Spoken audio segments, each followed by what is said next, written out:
Hey guys, today we're talking about the rack pull or the rack clean. Now oftentimes in our athletic population we have injury, we have dysfunction, and then we also have some athletes that just are very tall that we're dealing with, okay?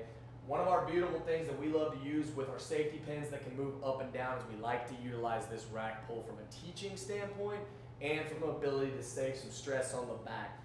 Coach is lined up to it. Here's the key points that we look at. One, as always, we're thumbs width off the thighs with our hands. We're putting the top of our knees right where that quadricep meets that patella tendon against the bar. And then coach is just going to hinge back like an RDL. So coach is in a nice flat position, hips are back behind him. You can see a nice flat back. And from here, the beautiful thing about the rack pull is that we get to work triple extension, rate of force production, through the ground, and we can get up tall. So coach is going to drive straight up, keeping the bar nice and tight, and come back down. One key with this that you're going to have to coach your athletes: don't drop the bar on these safeties.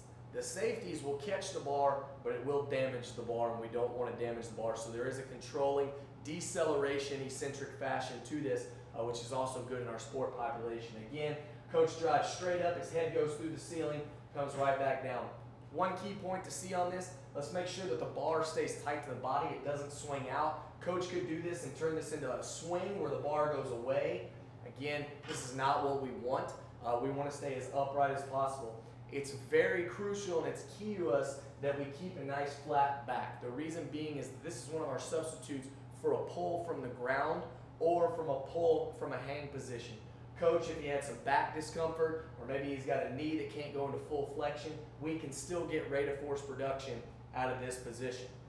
You can progress this if you've got an athlete that can get into the front rack position. We now could do a rack clean where coach can drive straight up into his clean, catch, and he can come back down.